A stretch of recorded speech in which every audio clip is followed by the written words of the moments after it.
China is leading rapid expansion of nuclear arsenal. Well, who wouldn't have guessed that? I think our entire community did. But again, what do we know? As a community, we have been talking about this for now 2 or 3 years. Of course, myself, I have actually watched this since before they announced their expansion, and I knew they were going to do this. And you could even see this back in the late 90s. You could see that this was one of their goals. They even mentioned this in Hollywood films back in the day. But China is, of course, accelerating its buildup of nuclear weapons, forcing the U.S. to more than double earlier estimates of its pace, the Pentagon's intelligence arm wrote in a report this week. Again, we have covered, if you're not subscribed, hit that subscribe button right now. We make sure to follow all of the government white papers, the press releases, the DOD executive orders, any of those kind of things you are going to know about if they are important right here. So hit that subscribe button if you want to know about them. But again, the Defense Intelligence Agency assessed that Beijing had around 200 warheads in 2020 and would reach at least twice that by the end of the decade. That's 2030. It says now the DIA says that China has already reached 500 such weapons and will have more than 1,000 by 2030. So if the original estimate then got completely changed, that means in the next year, it is going to change again. This has changed now. 2023, they told us a different number. And in 2022 and in 2021, they told us a different number. If you remember, they changed this several times, most of which will be able to reach the U.S. China is undergoing the most rapid expansion and ambitious modernization of its nuclear forces in history, the report argued, though noting that Beijing's arsenal is still far below America's or Russia's. Now, I want to point out, I'm not pointing this out to scare people because guess what? They might not never use it. But having as many as the U.S. or as Russia puts them into a completely different compartment. And if they have the ability, if they have an edge in AI, autonomous drones, or anything as far as technology goes, is if they end up having something that can cripple us, cripple our technology, cripple us, then they don't need their nukes, but their nukes would prevent us from nuking them. The amount of nukes they have does matter. Now, I don't know if the current 500 is enough to wipe out the entire U.S. It sounds like it would, or it could. But if you have as much as Russia, the entire reason that there has been peace is mutually assured destruction. MAD. Mutually assured destruction says that if Russia sends even one missile over, we're going to send one. Or we'll send all of ours, right? So either one who sends the first nuke is basically committing, they're just offing themselves if they do that. That has basically had both countries say, well, I don't want to take out my entire country. But that is also why there has been a race for years of who has the fastest missile and who has the best defensive systems. If you have a missile that cannot be stopped and can reach there, 10 minutes before the other, then that's a big deal. What even better, though, is if you have a system that can cripple the systems that tell them that it is on the way. That is exactly what China has done. They now have the largest Navy. What is crazy is some said that they had the largest Air Force before that. Now, again, they haven't said that officially, but that is what they're working towards. That is what I predicted long ago, and I also predicted that they would have the largest Navy. Not because I have a crystal ball, but because of actual documents and even pieces that were put out. They were making secret Navy ships before this all happened, before they were declared the world's largest Navy.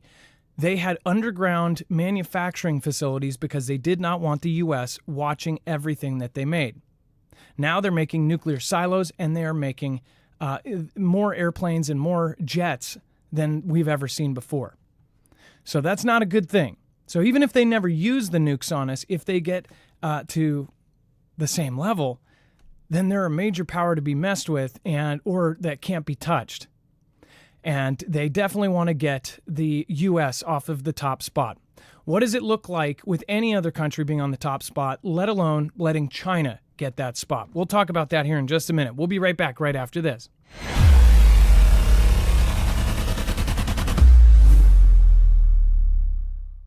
Nothing in the show should be considered legal, medical, or financial advice. The views of the callers can differ considerably and do not necessarily reflect my opinion, Dex's opinion, or anyone else who works with the show. You should always do your own research and consult with professionals. The internet is full of fake news, so please take everything with a grain of salt. If you have not already, it helps us out if you end up going through any of our affiliates, and it helps you out if you end up protecting yourself against cybercrime. NordVPN is one of the best and one of the easiest to use. If you do not have a virtual private network, it protects your IP address, which is your online identity, which actually connects to your real address and everything else. It also connects to you. If you know anything about how they are data logging and basically getting your profiles down, you can prevent that by having a VPN. Nord is, again, one of the easiest. Download it. It's like an on switch and off switch. All you have to do. Go to marfooglenews.com/VPN. Not only will you get a giant discount on this, but you will also be helping us. I appreciate your support, and I appreciate everyone that goes through any of our affiliates. Can't say thank you enough. No matter what we do, no matter what we say, it's all gonna be the same. No matter what we do, no matter what we say, it's all gonna be the same. Be the same. No.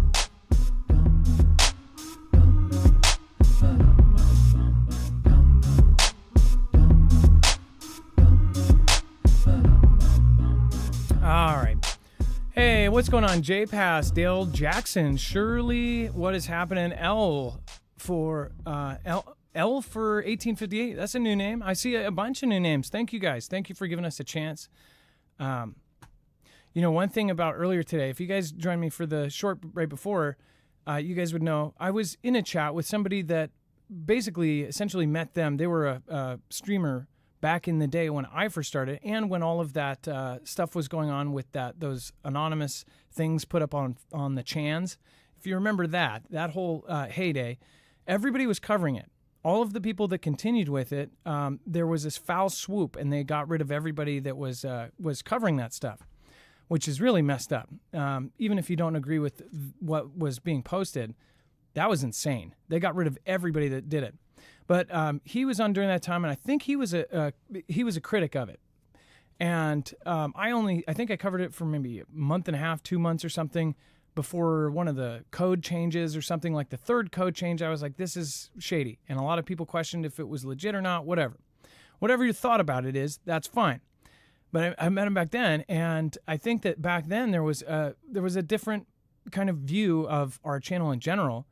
And if in the years, I would think that we would have earned a spot in people's browser because we have archived everything. We have not said on the 14th the world ends. People have that impression, or they've been told by somebody that that's what we do, but we've never have. Even if you go back years, we never said the world is ending this day. World War III is tomorrow. No, we tell you that when the probability goes up. It's kind of like a high-risk situation. Right now, I really do truly believe that it isn't just a constant, it's World War III tomorrow, because it has changed. Things have changed, gone up and down. And I guarantee you, if you had the back end, somebody said, it's one of those people that just somehow knows the truth, right? And when nobody else does. No, a lot of people do. A lot of people know what's going on, and I'll tell you why. A lot of us know somebody in the military, somebody that, is in a position of power.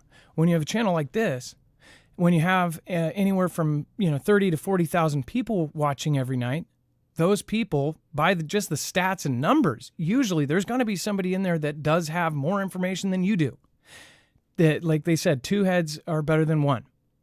But as far as the military groups that we had, that's I believe was the reason that the Discord was taken down. I did not even go in that group. That group was run by veterans. You had to be a veteran or in active duty to be in that spot. And then they checked everybody. They basically, between themselves, they checked everybody. So if somebody tried to come in with stolen valor, somebody in there would sniff them out. I don't think that ever happened. Might have happened once, but they never got in. When you have that many military in one place, one thing we have seen recently, and even an article by the Durden, right, the Tyler, over on Zero Hedge, is that they don't want organization. And what's crazy right now is, you have Facebook groups and you have this and that, but almost all of these groups over the last 5 years, if people start really getting together in numbers and they're a certain type of people, those things have disappeared, which is kind of scary, because what way is there to do that unless, thousands and tens of thousands of people get onto some sort of, dark net thing and do super hacker ways to keep everybody out of it. If you stop that kind of organization, you stop any kind of dissent. So I thought that was crazy. But a lot of people thought back then that we were like that, and that's purely based off of other people saying that. We have archived all of the white papers, DOD stuff, all of the big executive orders over the years, and that is why we believe that World War III is coming. World War III does not happen overnight. World War III takes actions, and it takes money moving, it takes troops moving, it takes contracts to see what they are building. They don't just build 10,000 amphibious vehicles just to be like, yeah, we're going to be wave hopping and we're going to pop up on an island and drink some Mai Tais. The U.S. military makes 10,000 amphibious vehicles because they're going to a war that's going to be either on the sea or on the water where they have to drop off a bunch of people, much like D-Day, right? They don't, use eminent domain to snatch night vision goggle tubes, the tubes that power them. They don't snatch those in between the manufacturer and the consumer and all of these, military shops that sell the cool ones to civilians. They don't snatch those like that unless they need them in bulk numbers, and they don't need them in bulk numbers unless they have a reason to have night vision goggles in bulk numbers. There's even specific training going on for night and underground operations. So what does that tell you? It tells you what kind of war that they're planning for. It shows you what's there. You can see the entire picture, but somebody has a black circle over the word that says what it is. You can see everything around it. So you don't need a crystal ball. You don't need to be able to predict the future. You just need to pay attention. And I'll say that right now. Anybody that has been paying close attention will say the same thing. And now it's so close that people go, oh, yeah, well, of course now it's World War III, so yeah, they got it. No, we've known it for 5-6 years. Think about how long it takes to plan a wedding. Then think about world domination and creating a system between multiple countries, all that disagree on things, especially our adversaries, and to have them all on the same page. That takes a scary long time, and we're at the end of that timer. All right, let's get going. Let's bring in my co-host/internet brother, Dex James. What is going on, and how are you doing today? Well, hello, Adam, and hello, Foogle fam. I'm doing just fine. So the rapid expansion of China, we knew this was coming. We actually covered sort of the beginning of that, and we saw it pick up pace. Here's one thing I think, is if they already changed that number once, that it's going to be exponential. I think that they are building them exponentially. But who knows? Maybe we won't. If we don't get to 2030, then I don't think it will matter. But I mean, yeah, it is. The rapid growth is exponential. When you look at the nukes and the number of nukes they produced one year, the next year it was significantly higher. The year after that was significantly higher than the year previous. It's not like it's growing, 5% a year, 10% a year. When they're doubling or even tripling at times year over year, it's making significant strides. And they're trying to quickly build a stockpile as big or bigger than Russia, which would obviously be bigger than the U.S. And you know why I think they're doing this? Not so they can be at the same level as us. So they can be at the same level with Russia. Think about that. Russia has enough missiles right now to take all of China out. But does China have enough missiles to take Russia out? Because I think they're looking steps ahead. They don't need that for us. I think that they're already thinking way ahead. They're always thinking decades in advance. Because that's what governments do. They think decades in advance. Japan is the best example of a government that did it well, and I say did because now they're changing and they're westernizing a lot of things. They would sign a check. They would spend their current taxpayer money or whatever their version of their pot of money, and they would take that money and they'd go, okay, we need to sign.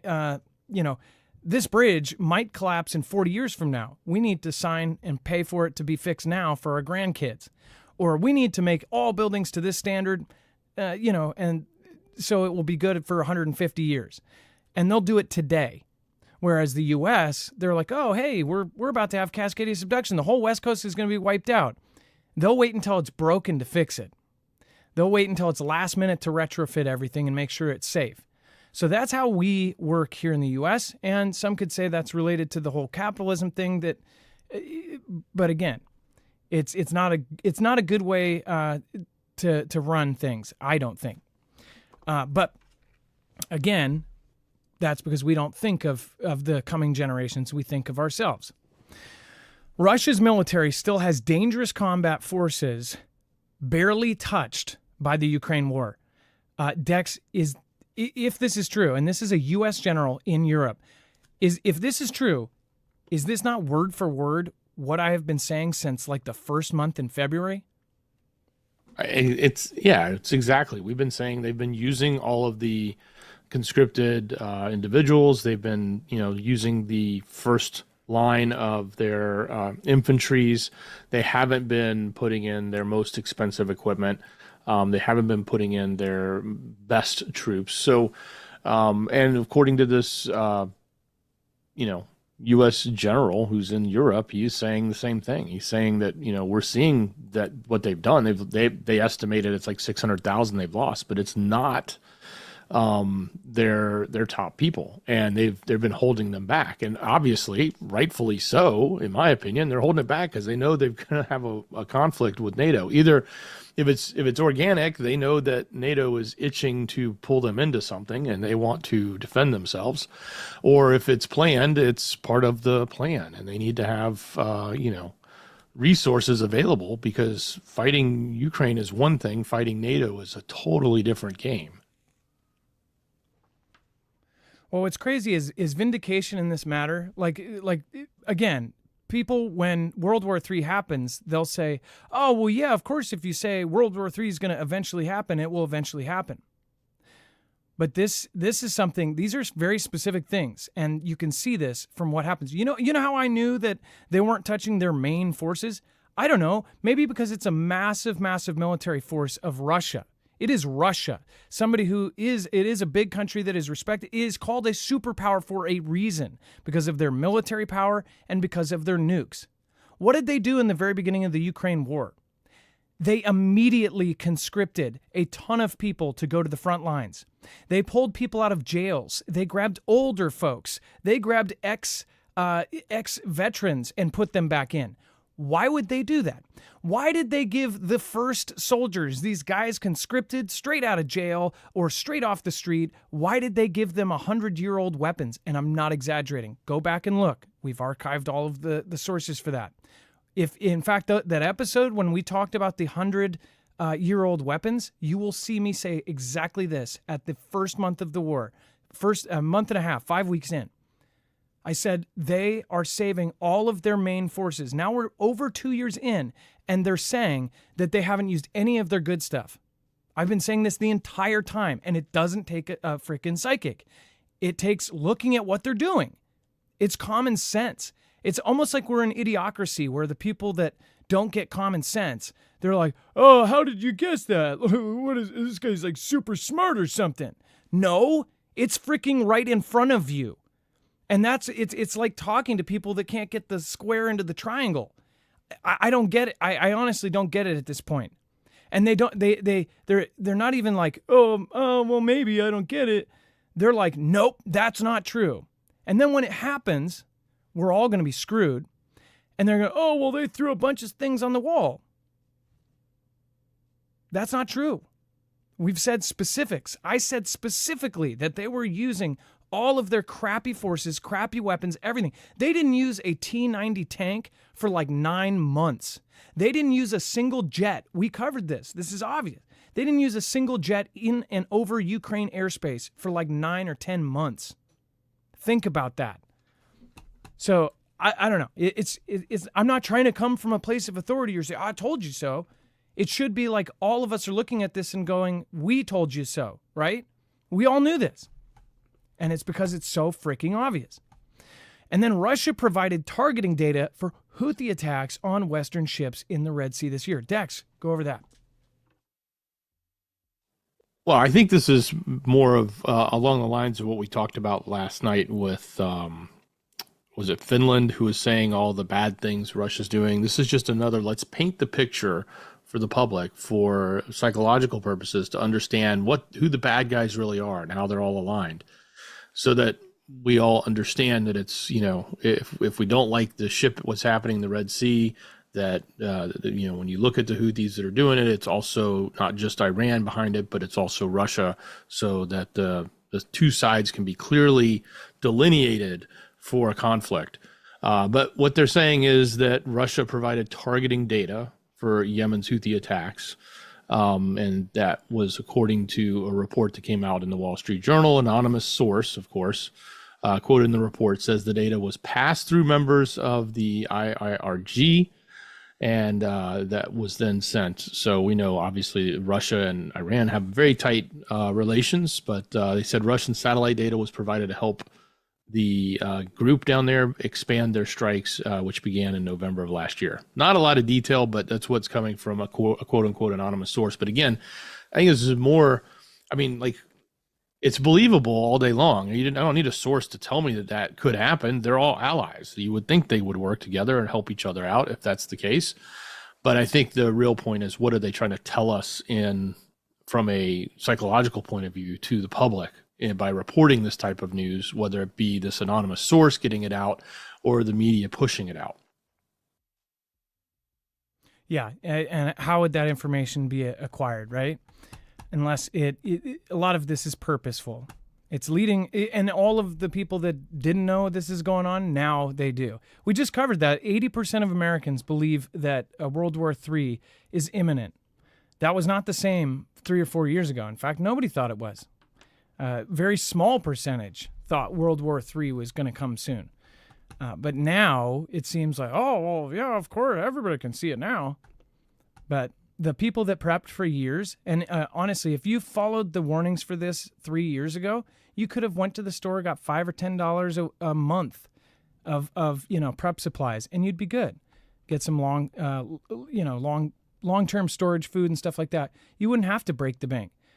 What sucks, though, is if you wanted to get 6 months, 12 months, and you're on a budget, it's going to suck to try to, last minute, try to get prepped. That's why you just do it in a responsible fashion and look at the probabilities. If you think that's crazy, then look at the military. That's what they do.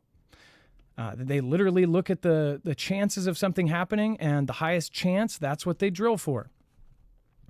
Now, before we move on, speaking of which, EMP is something that they do see as one of the highest probabilities.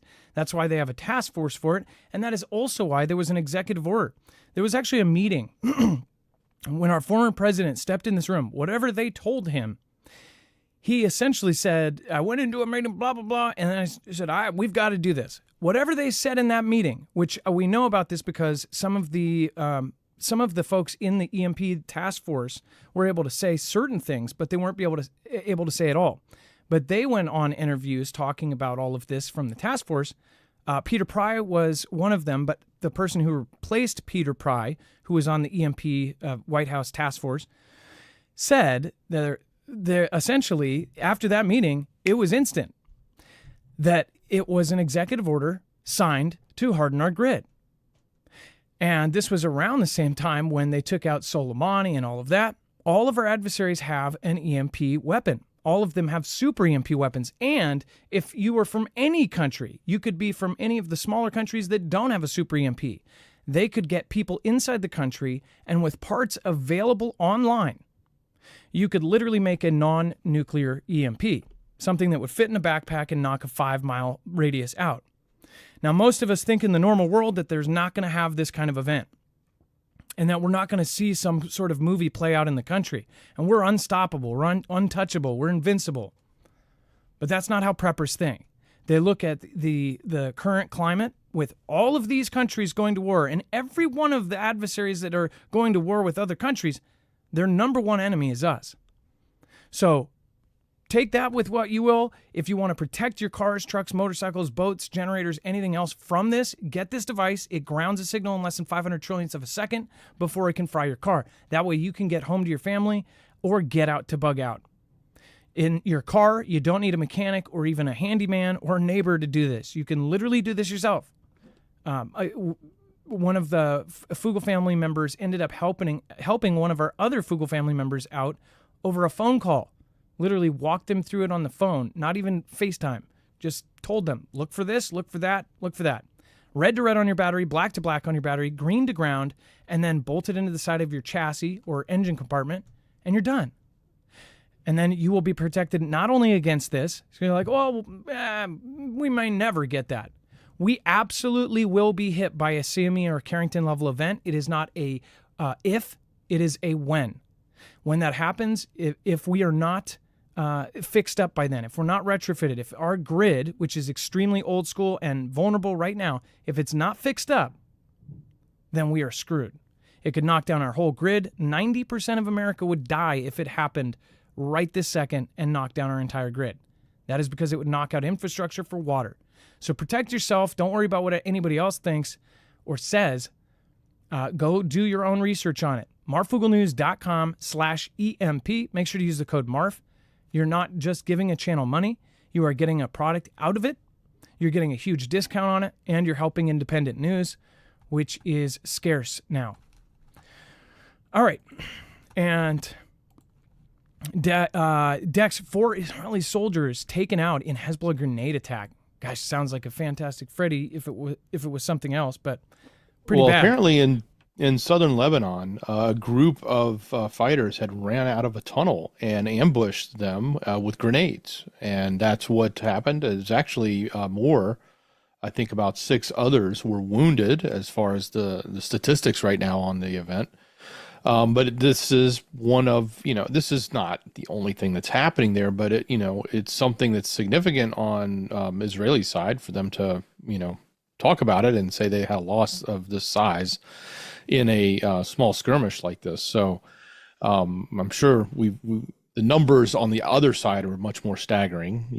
They probably lose more than 4 a day with the amount of bombing that's going on in Beirut and others. So, and at the leadership level, they've been wiped out multiple times down the line. So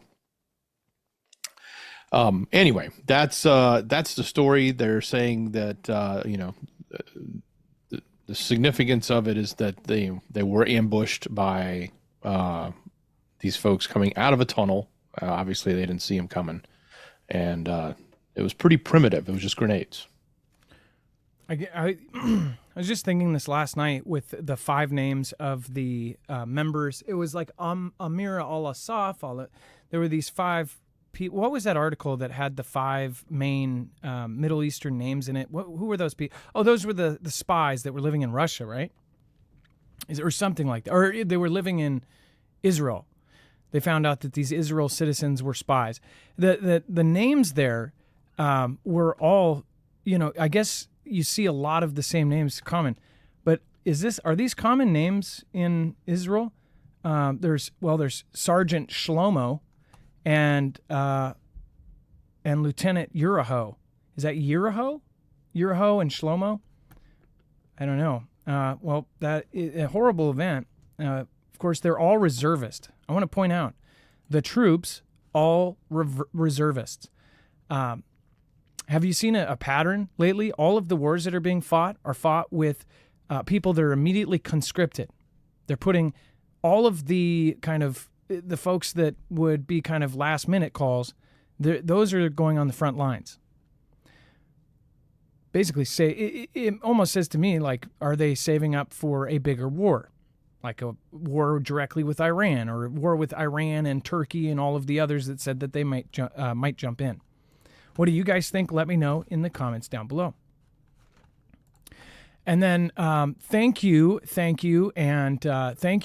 Catherine Wilson. I appreciate the super thanks on that last cell phone video I did. Thank you. Thank you, of course, Craig's Tube. I appreciate that as well.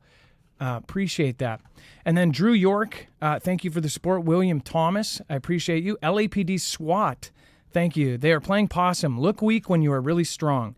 Yep, in the Sun Tzu, Art of War.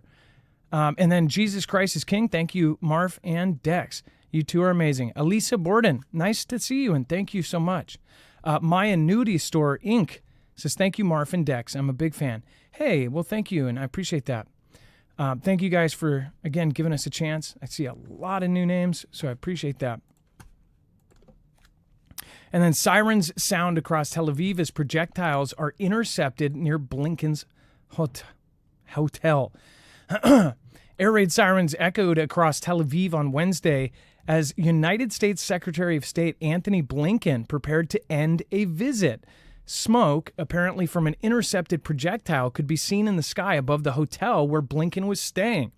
Blinken urged Israel to use its recent tactical victories against Hamas to seek a war-ending deal. And bring back dozens of hostages before leaving Wednesday for Saudi Arabia as part of his 11th visit to the region since the start of the Israel-Hamas war. So, mind you, this is Blinken, one of the big, way up there representatives for the U.S. He's always traveling around, going to these countries. He's one of the people that goes and our politician talks to their politician, right? Well, Blinken, I think it's kind of interesting that he's going to Saudi Arabia, since Saudi Arabia just announced that they are going to be doing a joint exercise with Iran. One of their, quite up until quite recently, was their adversary. Now they're doing joint military exercises. Saudi Arabia is also a huge chunk of the oil for the world. If obviously everybody knows about the Saudi Arabia money and oil, all right? And then Russia says it has no intention of abandoning Iran as it faces Israel's wrath. Dex, you want to talk about the abandonment deal here? Yeah. Well, look, we've seen the partnership between Russia and North Korea, and we've seen Russia come out and reconfirm or reaffirm that partnership is extremely strong. And I think it's only fitting that they turn around as Iran is now obviously in the spotlight, waiting to be struck by Israel, to say that, hey, they are not going to waver on their support when it comes to supporting Iran. And, it's an obvious relationship, especially between North Korea and Iran, that Russia has that's in its favor. Like, they've got opportunity, they have the ability to provide technological capabilities to them that those countries need, especially in the nuclear realm, but also getting in return equipment and military equipment, everything from drones to missiles to, in the case of North Korea, it sounds like even potentially troops are coming in and helping. So, and that, is yet to be seen on the front line specifically, but that's what they're all speculating at this point. So, nonetheless, I think what we've got here is, just again, that reaffirming the alliance of this, West versus the rest, or, the China, Russia, Iran, North Korea, even Venezuela, if you want to add them in. But at the moment, it's the ones I just mentioned that are the hotbeds that are getting all the attention. But their alliance is strong, and they're trying to make it stronger. I mean, Xi and Putin, we just talked about last night, had met at BRICS and reaffirmed that the China-Russia relationship is extremely strong and not going anywhere. So this is the time for it. Now, what do you see this? How do you see this going when you have Iranian troops in Russia, Russia troops in Iran, or right in the front line against Israel, wherever? How do you see that when you also see North Koreans in Russia helping against Ukraine? I mean, what is this starting to look like? Are we going to see Chinese troops in Russia at some point too? Well, what'll be real interesting there in the Middle East, Adam, is you've got Russia patrolling the skies of Syria. And they're, to the extent that there is a large number of groups, groups that are tied back to Iran that are in that country, as things escalate between Israel and Iran, or if they do beyond the strike back, if that happens, at what point do we start to see, Russia being engaged or even hit? I think that we reported a while back that there was a weapons base hit in Syria from Israel that claimed to have Russian equipment in it, and potentially Russians at it. But it never got much more news than the speculation that that's what it was. And of course, there's heavy sanctions with the certain arms trades. They, of course, deny that they're doing all sorts of things, but you see containers going through multiple countries. You see thousands, now tens of thousands, going between countries. And you don't really have a kind of a roster of what's in them. So we don't know what exactly is happening. All of these countries, you mentioned Venezuela, which I think is odd that it's been quiet since the whole Pick the Prez Day there. If you don't remember, the Pick the Prez Day, there was a gentleman who the majority said that he won. In fact, that side said, no, we definitely won. It was like, 75 to 25 kind of thing. But then the current leader, it's Maduro again, or am I thinking the wrong place? Is it Maduro? Maduro just won in Venezuela, right? I'm not mixing that up. I'm sure you're checking to confirm. Maduro won again, and it was totally shady.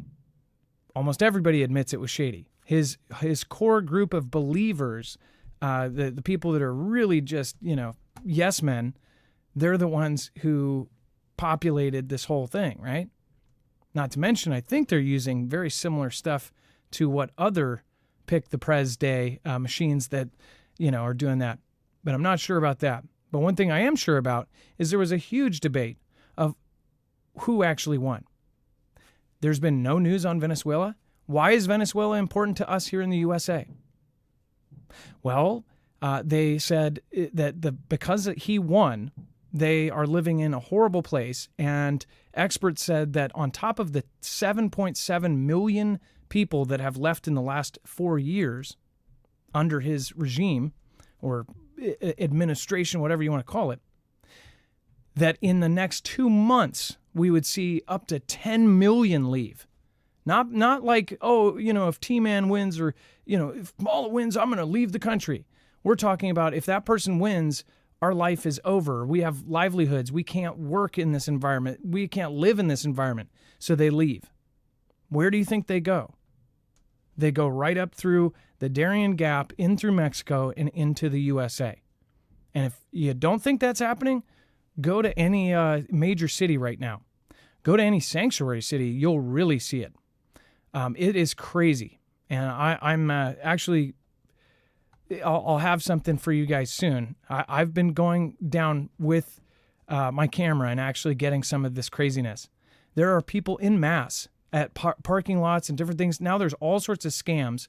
You'll walk, if you park in the back of a parking lot at certain stores, you'll be approached 3 different times from 3 different groups, all trying to scam you for something or sell you something, sell you jewelry, this or that. I mean, it straight up feels like you're a tourist in Mexico, in Puerto Vallarta or something. But you're in Seattle. It's absolutely nuts.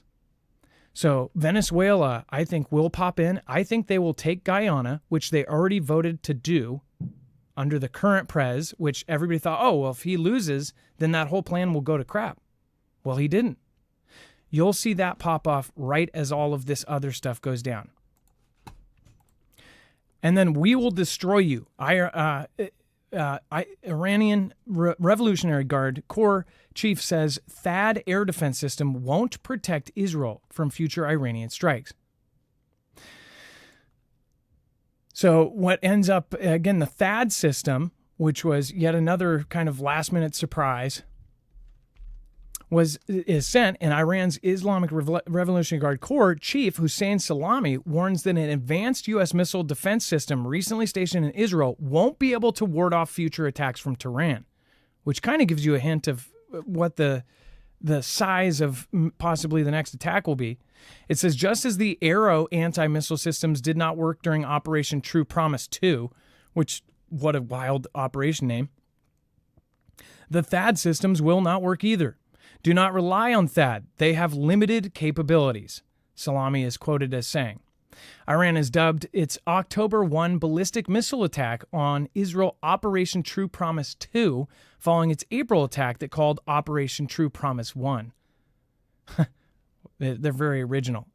And the Israeli Defense Forces said that it intercepted a large number of some of the 181 missiles launched by Iran on October 1st, and 99% of over 300 projectiles comprising 170 drones, 30 cruise missiles, and 120 ballistic missiles fired by Tehran on April 13th and 14th. The THAAD, or Terminal High-Altitude Area Defense System, is a critical part of the U.S. military's layered air defenses and adds to Israel's already formidable anti-missile defenses. You cannot win this conflict. We will destroy you, Salami threatens. And again, he's also not, dancing around the fact they're saying they're going to destroy Israel. They're saying not only there's no whiff of like, well, eventually we'll come to a peace agreement here. They're saying that they're going to destroy Israel. So yeah, not looking good. Before we move on, make sure to go check out Jace if you haven't already. If any of these crazy events happen, it doesn't have to be a nationwide power outage for this to come into play. Jace is actually a really easy service you can do from your phone or from your tablet. And you can do a telehealth appointment with a board-certified doctor, and you can get yourself all of the most commonly prescribed antibiotics in a convenient kit. This kit you can also add things to, like albuterol, fluconazole, and even iodine tablets if you are concerned about nuclear events. There's all sorts of other add-ons. You'll have to go over to the website to check it out, including the stuff that Joe Rogan took and CNN hates. So again, that's all over there as well. There's also a system called Jace Daily, which is a 12-month extended supply of your prescription meds. Again, this is a board-certified doctor that's able to give you a year, straight up a year of extra meds. Not all meds apply. Again, I'm sure they don't do some, and there's certain ones that I bet nobody could do that with. But again, there are a lot of maintenance medication that you might have to take every single day. Again, my daughter takes a epilepsy medication twice a day. These kind of things you might want to look into. Marfooglenews.com/Jace. Make sure to use the code MARF. Or I don't know. And I don't know if they have high blood pressure medicine and stuff like that. I haven't looked at that. But now I've seen so many videos about people are saying that now high blood pressure medicine is a possible bad thing. Have you guys heard about that? I don't know. They say it's some sort of long time bad thing. I don't know about that, but again, if you are taking it every day, go check if they have it. Marfooglenews.com/Jace. And North Korean flag planted right on the battlefield. Dex, do you want to mention? We just covered some of this over on our short, but Dex, do you want to summarize what we were just talking about?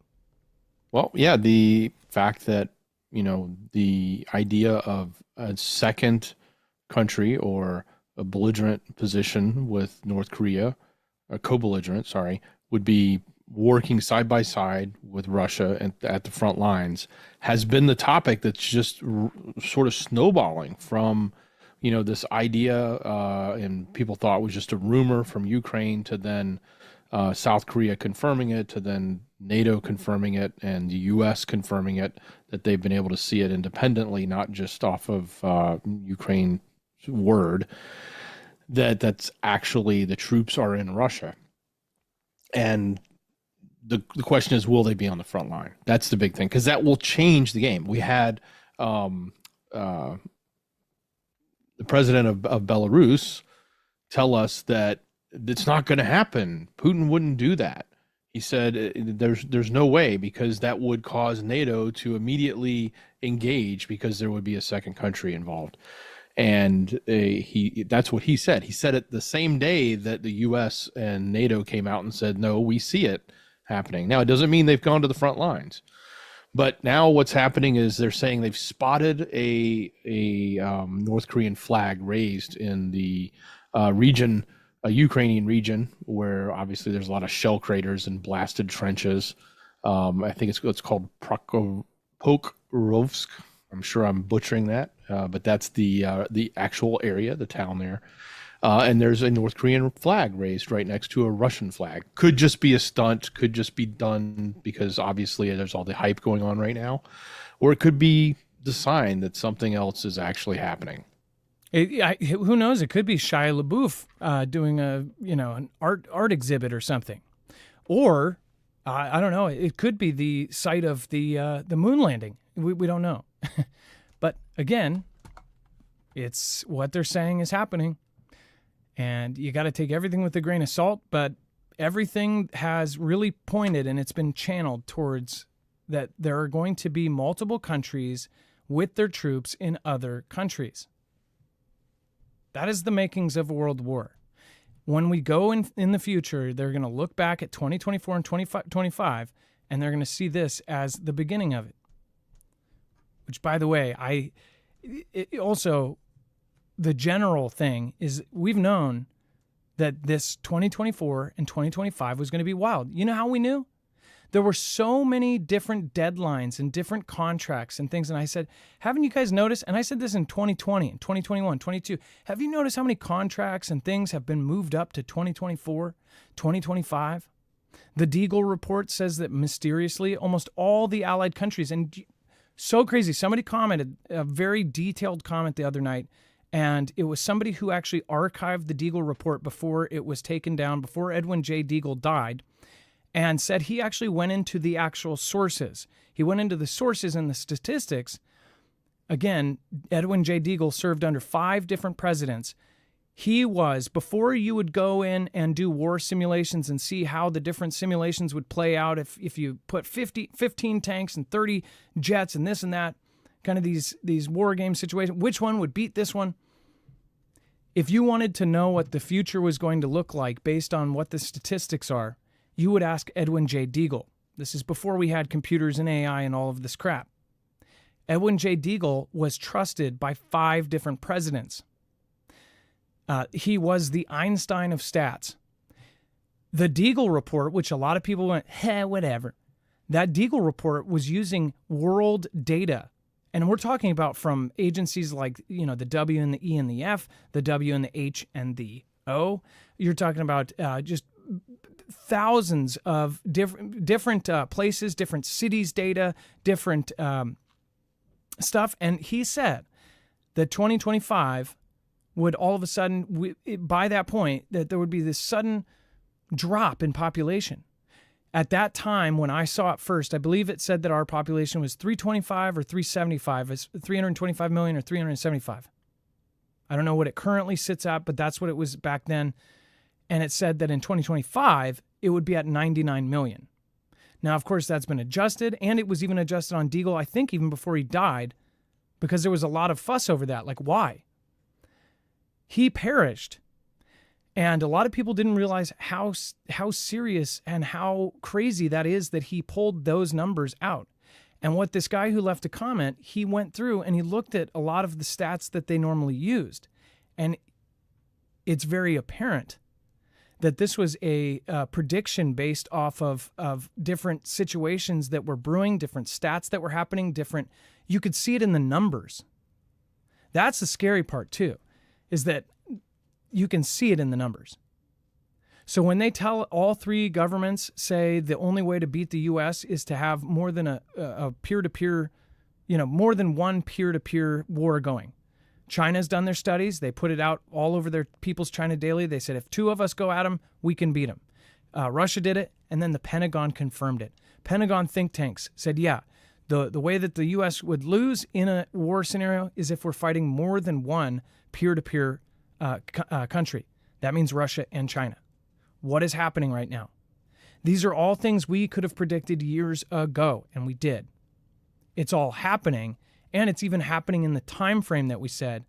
And again, your friends and family are going to be, oh, yeah, well, you've been saying that for years. Again, this isn't a wedding.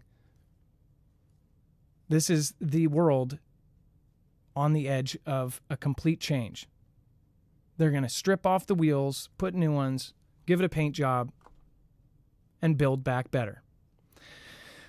Thank you, Kat. Thank you for the super sticker. I appreciate that. Thank you, all of the mods. Thank you guys for holding it down. Leah, thank you. Of course, Wages World. Thank you, Bobby Sue. Appreciate you guys. Thank you so much. Thank you to a few new members here. Thank you, Amanda Baker. Let's see here. Let's get the time. Fresh members. Thank you, Teresa Portillo. Thank you, Smokin' Joe. Thank you, Shirley Millward. Niall Adamson. Sheila Stevens. Thank you. Pure effin' chaos. Thank you. Really now, Hellfire BTC, Nacho Man, Randy Sandwich, one of my favorite screen names of all time, is now a member. That's awesome. Jeremiah Wins and Vincent B this month. Thank you guys. Appreciate you. And can't say thank you enough for those of you that support. Dex, thank you so much for your support tonight. I appreciate you. Absolutely. Much love, brother. Great job. Go check out marfooglenews.com/friends, not only for the mods, but also for lots of great channels down there. You've got lots and lots of great, if you've got free time, go watch these guys. If we're not on, or if there's a night where we can't go live or something, go check out our friends. And then also, if you haven't already, make sure to go check out marfooglenews.com/prep. Super important, at this point, do what is within your means. Don't skip rent to go pay for food. But at the same time, if you have the ability, we have one Foogle family member. So the always the deal that most people hear about is they have the crazy, awesome $200 off or equivalent off of the 3-month plan. When you buy in bulk, you save a lot. But we have Foogle family members that just get a little bit a month. They'll get a couple meals or they'll get a 3-day kit, and then they just put it aside. This is freeze-dried food that will last 25 plus years. So if you could think about in 25 years, or even look at the last 25 years, have you been through a disaster? And could this have come in handy? If we have any kind of major disaster, it doesn't have to be the end of the world. It doesn't have to be a nuclear holocaust. It could be a flood, a hurricane, an earthquake. This will come in handy. All you have to do is add water or cook in sauce, and it brings it back almost all the flavor. Freeze drying is a way longer term way of preserving food than dehydrating. But also, if this is out of reach, you might want to look into the dehydrating community. It is a lot cheaper to get into, and it is probably just as much work. I think it's actually more, but it might be the option for you too. Either way, though, we hope that everybody gets prepped. Go to marfooglenews.com/prep. They also have awesome things like the Alexa Pure Pro. That is a water filtration. The things we recommend: having water down, having food down, and you can judge what you need: 3 months, 6 months, 12 months. DHS straight up told us in the EMP resilience report that everybody should have 6 months of food at least, which is crazy that that's the Department of Homeland Security telling us that. And this is in the case of an EMP that would knock down our grid.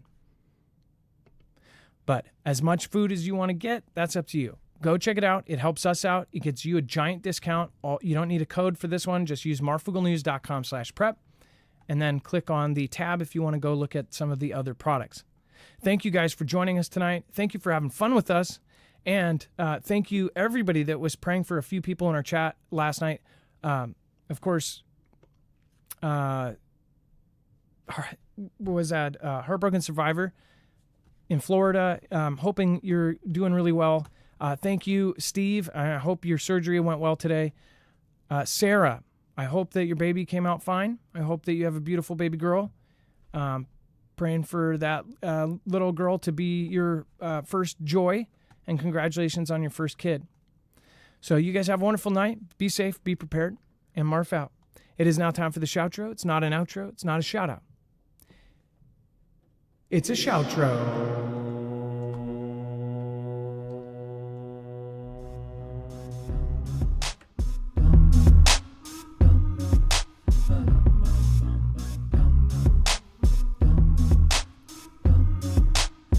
Thank you, M. St. G. Life is better on stilts. Kimbria, what is going on? We have Patrix421, WizGen, Sparky's Run, Team Alaska. No matter what we do, no matter what we say, it's all